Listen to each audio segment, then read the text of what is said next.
Hola, hoy vamos a continuar con el tema de la salud en el trabajo y en particular vamos a hacer una pausa para hablar acerca del estrés laboral.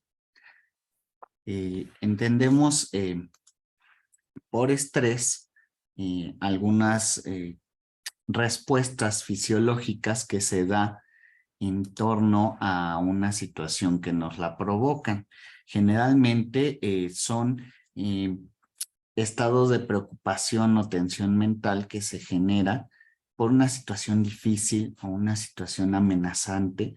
Y todas las personas tenemos de alguna manera estas respuestas porque son fisiológicas, son reacciones normales que nos preparan al ataque o a la respuesta adecuada al medio que nos está generando esa reacción. Normalmente el estrés incluye palpitaciones un poco aceleradas, sudoración de las manos, eh, algunas veces un poco de dolor de cabeza, un poco de tensión muscular. En algunos casos se secreta jugo gástrico, pero en general es una preparación del organismo para el ataque. Desde el punto de vista evolutivo, por ahí viene. Pero actualmente, pues más que para el ataque, es para responder hacia las situaciones que nos parecen difíciles o que nos implican algún grado de de respuesta especializada o inesperada también, sobre todo inesperada, frente a estas situaciones. Normalmente hablaríamos de dos tipos de estrés. El estrés agudo y el estrés crónico. Un tercer tipo puede ser el estrés subagudo que nos mencionan los autores citados en esta diapositiva. Eh, El estrés agudo es normalmente una respuesta intensa, pero de breve duración, o sea, dura minutos. Eh, Puede ser, por ejemplo, cómo reaccionamos frente a un asalto, ¿no? Un asalto es un evento que dura unos cuantos minutos, pero en ese momento la reacción que tengamos va a ser intensa, aunque breve. Y desde luego que es una reacción de estrés, de muchísimo estrés, de un estrés muy, muy fuerte. Un susto también, ¿no? Cuando alguien o algo nos espanta, nos asusta, también vamos a tener una respuesta de estrés. ¿Cómo se siente el estrés en ese momento, no? Cuando te dan el susto, uy, luego sentimos algo en el estómago, ¿no? Ese algo es parte de la respuesta de estrés. Y es de estrés agudo porque, insisto, es intensa y dura cuando mucho minutos, ¿no? Tenemos el estrés crónico, que es una respuesta leve, pero de mucha duración. Esto es, puede durar días o semanas. Ese sería el estrés crónico, o sea, que traigamos las palpitaciones, la sudoración de las manos, la secreción de jugos gástricos, etcétera, durante mucho tiempo. También baja la temperatura corporal cuando estamos en situación de mucho estrés. Eh, en general, también se habla del estrés subagudo, que sería una respuesta moderada, o sea, un estrés moderado, pero de larga duración, de una duración de horas. Por ejemplo, cuando estamos en el trabajo y que tenemos que acabar una tarea que nos requiere mucho esfuerzo, mucho tiempo, pues ahí a lo mejor estaríamos durante toda la jornada muy estresados, muy eh, intensamente dedicados a esta actividad que nos requiere nuestro esfuerzo, nuestra precisión, ¿no? Y a lo mejor los famosos bomberazos, es que esto urge, hay que sacarlo ya y es mucho. Entonces, ahí tendríamos una respuesta de estrés subagudo.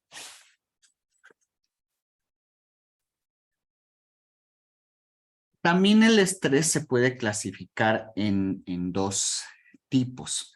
El estrés bueno, y el estrés malo, dicho en términos muy coloquiales. El estrés bueno o el eustrés nos permite adaptarnos para sobrevivir y superar obstáculos, mientras que el distrés o estrés disfuncional consiste en una sobrecarga del estado de alerta que nos lleva al agotamiento de las reservas de energía, reduce la capacidad de respuesta y de adaptación y nos puede conducir a estados graves de malestar. Entonces, siendo así, el eustrés corresponde con el estrés crónico, ¿no? Como lo podemos ver. Ciertos niveles de estrés eh, son normales y son necesarios para que como organismos funcionemos y nos vayamos adaptando al mundo. Esos serían los niveles de eustrés.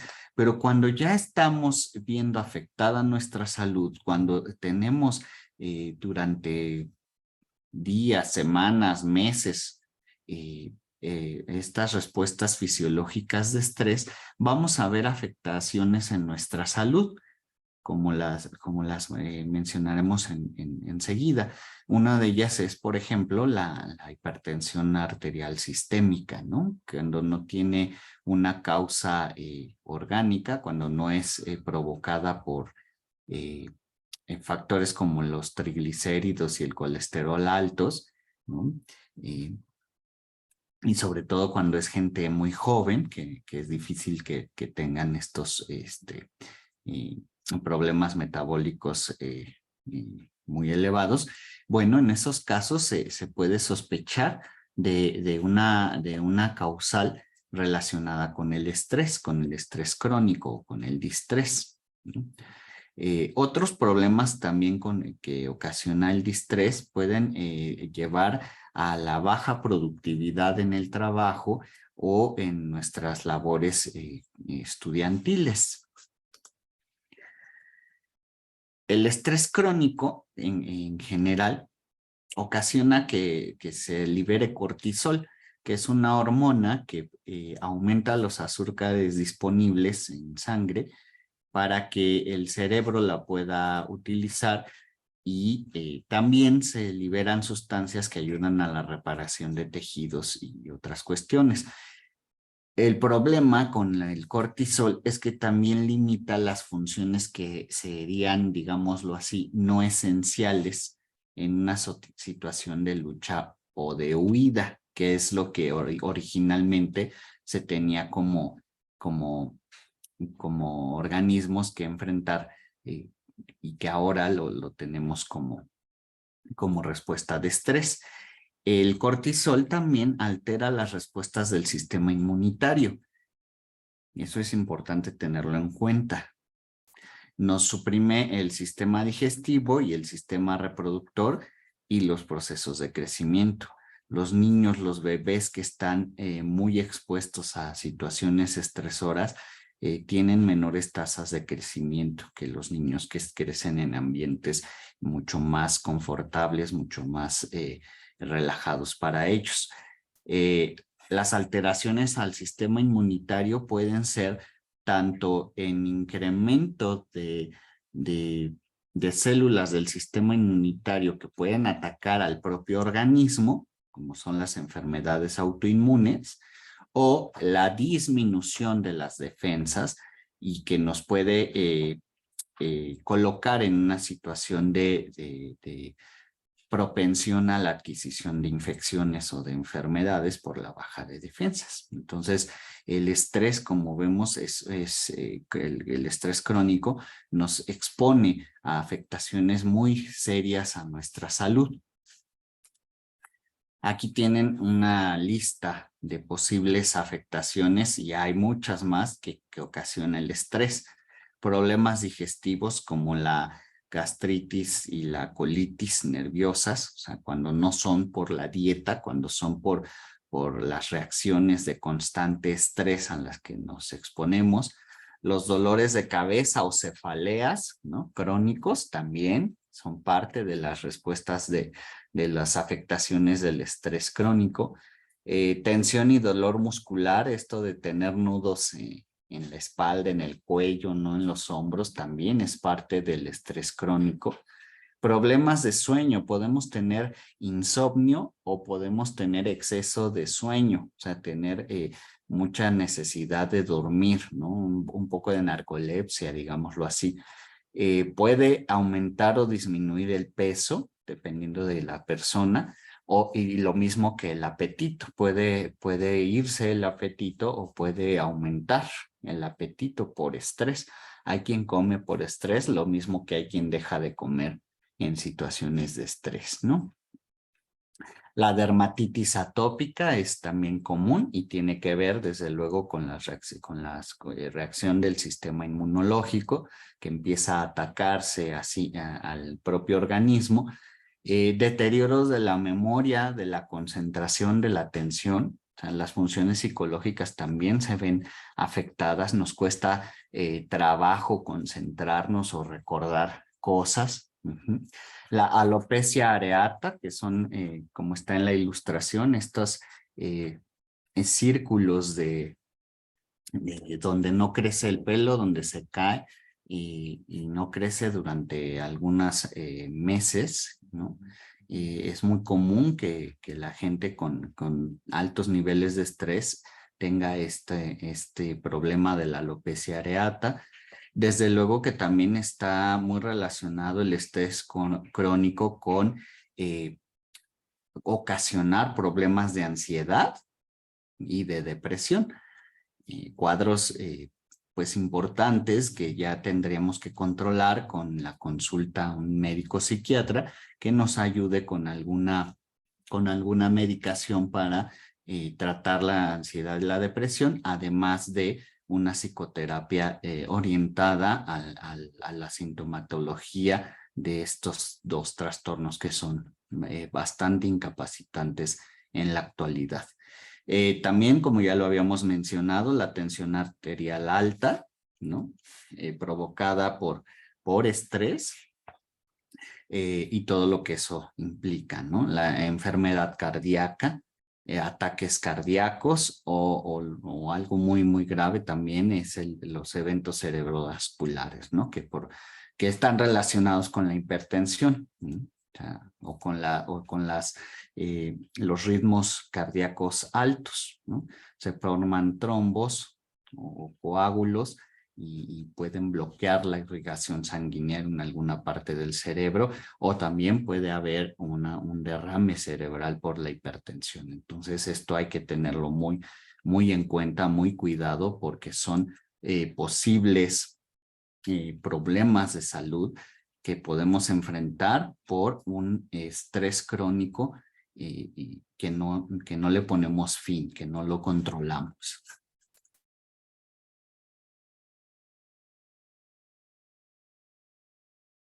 Existe también, ya muy estudiado, un síndrome, es decir, una serie de síntomas que se presentan en conjunto, que se llama síndrome de desgaste ocupacional o burnout. También hay quien lo llama síndrome de desgaste profesional.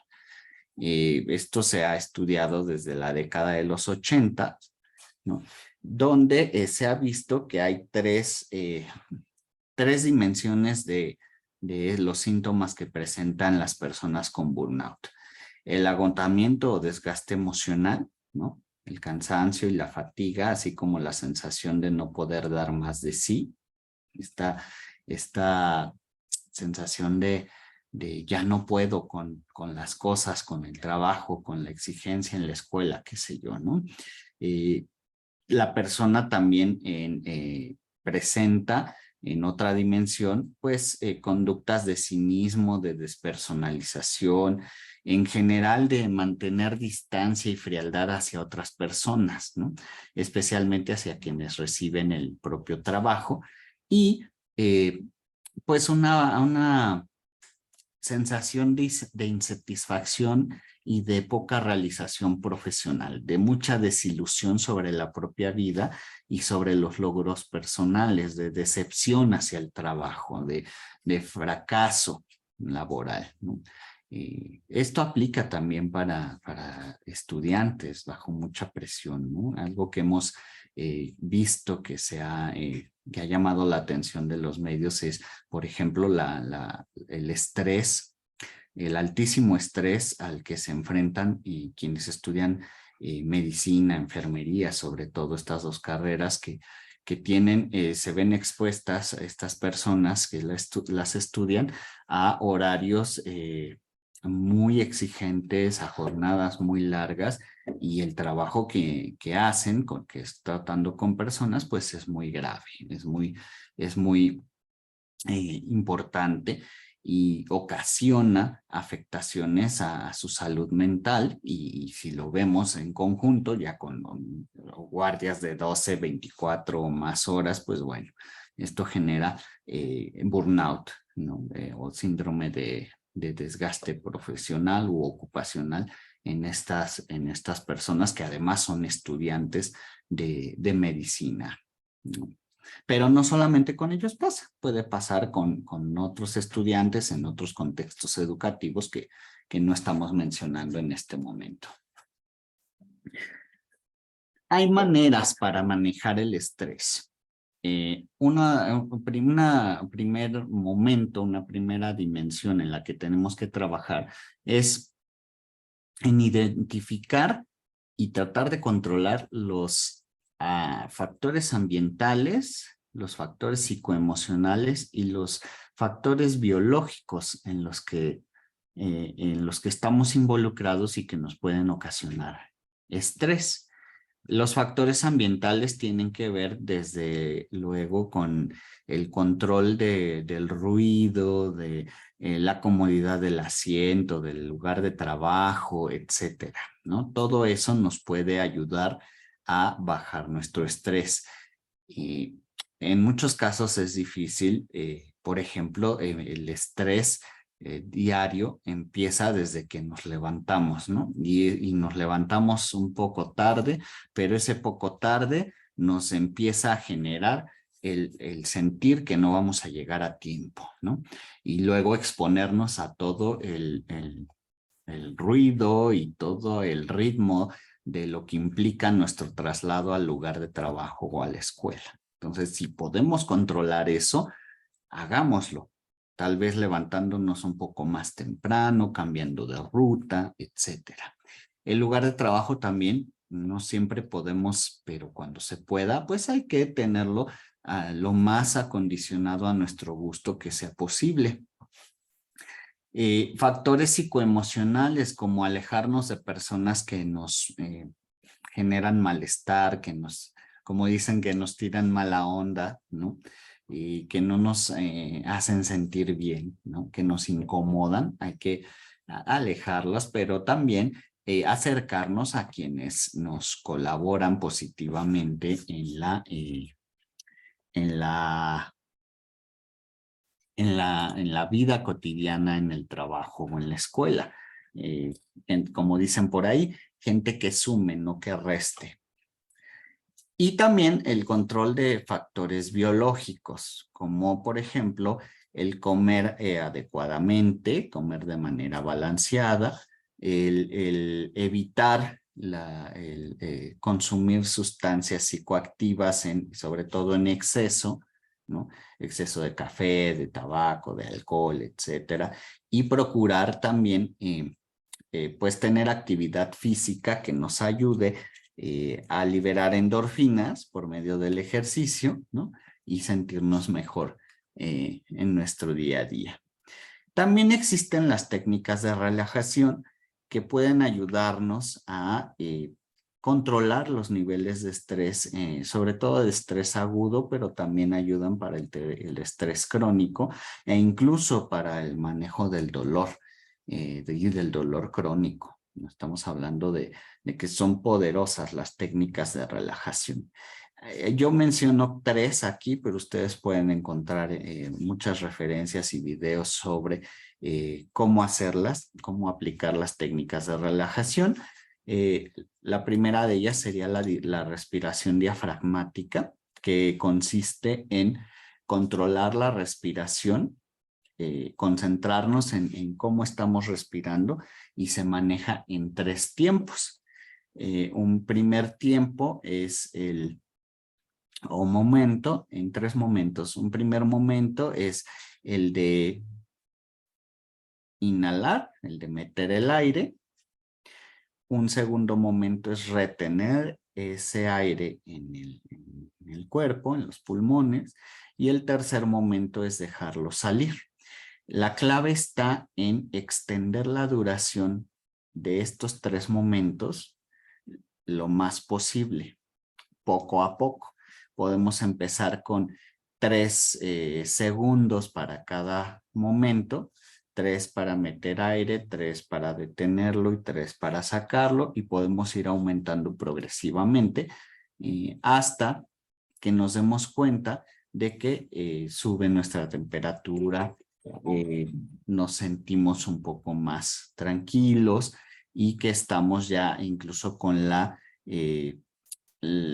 función cardíaca, los latidos del corazón un poco pues más lentos, ¿no?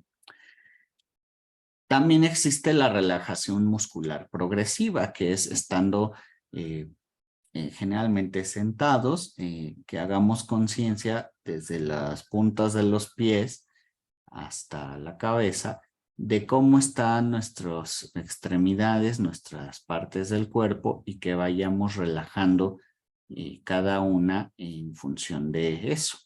Empezamos relajando los dedos de los pies, vamos tomando conciencia del resto del pie, vamos subiendo y viendo cómo se sienten las pantorrillas, hacemos algún movimiento para relajarlas y así con todos los músculos del cuerpo. Eso también ayuda mucho a bajar los niveles de estrés en los que nos encontremos. Y por último, el de la imaginería guiada. En esta, una persona nos va diciendo, también nosotros lo podemos hacer sin ayuda, que vayamos imaginando estar en un lugar que a nosotros nos resulte placentero y nos resulte tranquilizante. Y en función de los detalles que vayamos agregando a ese lugar, podemos ir sintiendo cómo nuestro estrés baja, disminuye y nos vamos sintiendo con mayor relajación.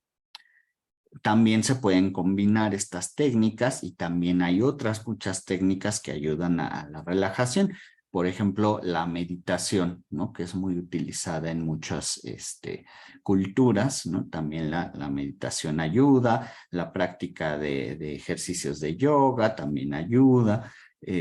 Vaya, hay muchas estrategias, hay muchas técnicas. Lo importante es que cada quien recurra a la que más o a las que más le acomoden y controle sus niveles de estrés. No solo por la productividad que podemos incrementar, sino porque nuestra salud va de por medio.